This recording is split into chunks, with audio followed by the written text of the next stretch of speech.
Assalamualaikum warahmatullahi wabarakatuh. Saya Vika Febriola. Saya dari kelas S2E. Nomor NPM saya 2019-465-00664. Di sini saya ingin membahas sedikit mengenai sistem bahasa suku Jawa Tengah. Nah, pertama-tama kita akan membahas mengenai sejarah bahasa Jawa Tengah. Meskipun bahasa Indonesia itu adalah bahasa resmi, tapi umumnya sebagian besar menggunakan bahasa Jawa dalam bahasa sehari-harinya. Bahasa Jawa, dialek Solo Jogja atau Mataram dianggap sebagai bahasa Jawa standar.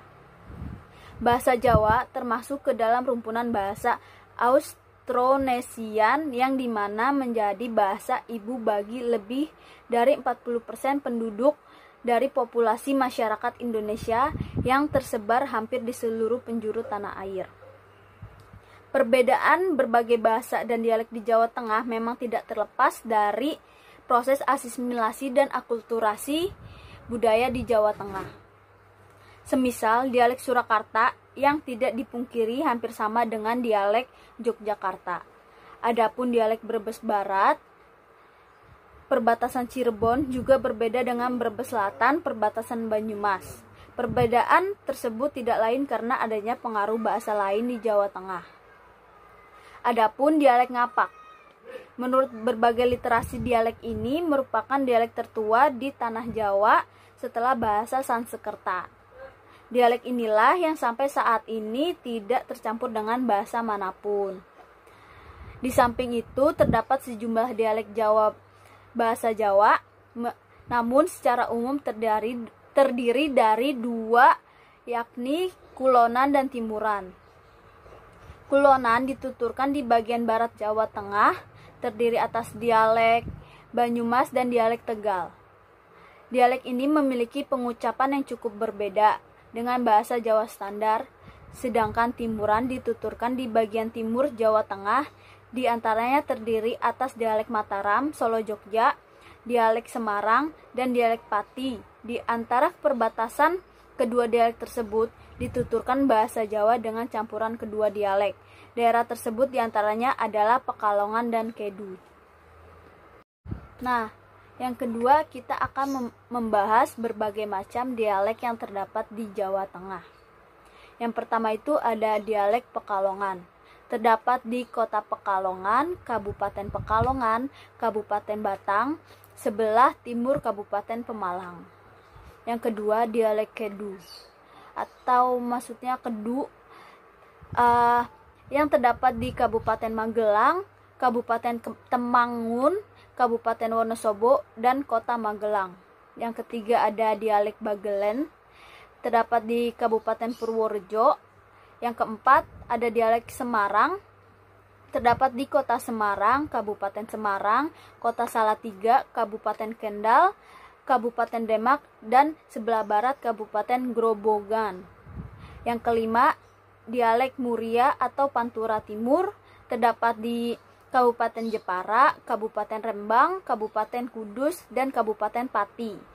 Yang keenam ada dialek Blora, terdapat di Kabupaten Grobogan dan Kabupaten Blora.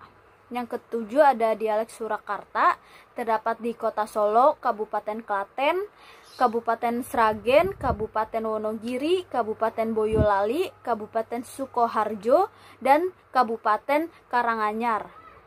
Yang ke-8 ada dialek Banyumas, terdapat di Kabupaten Banyumas, Kabupaten Banjarnegara, Kabupaten Purbalingga, Kabupaten Kebumen, Kabupaten Cilacap.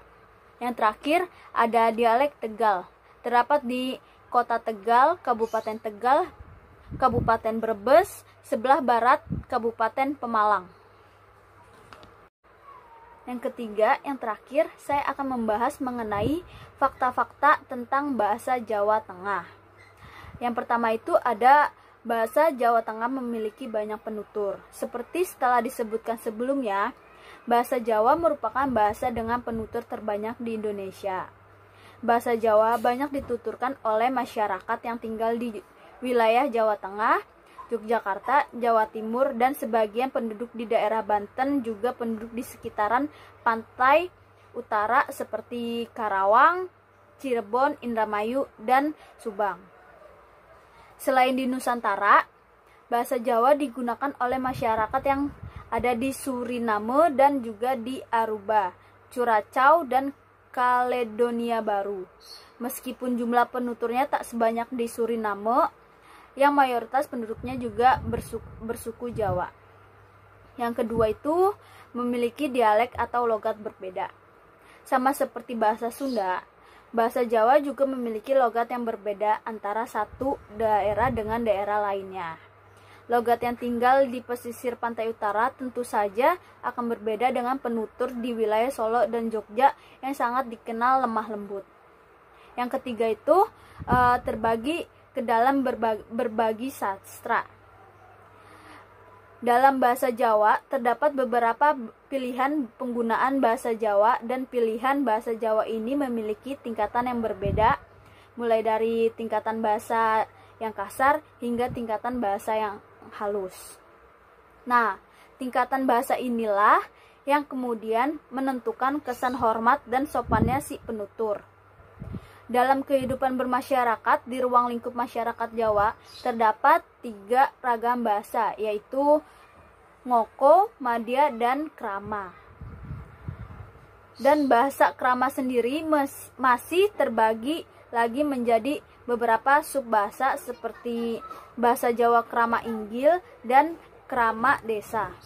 Nah, bahasa Jawa Krama Inggil adalah merupakan bahasa yang digunakan untuk menghormati seseorang dengan cara memuliakan orang tersebut, dan bahasa Krama Desa merupakan bahasa asli orang-orang desa yang tidak dipengaruhi oleh bahasa lain.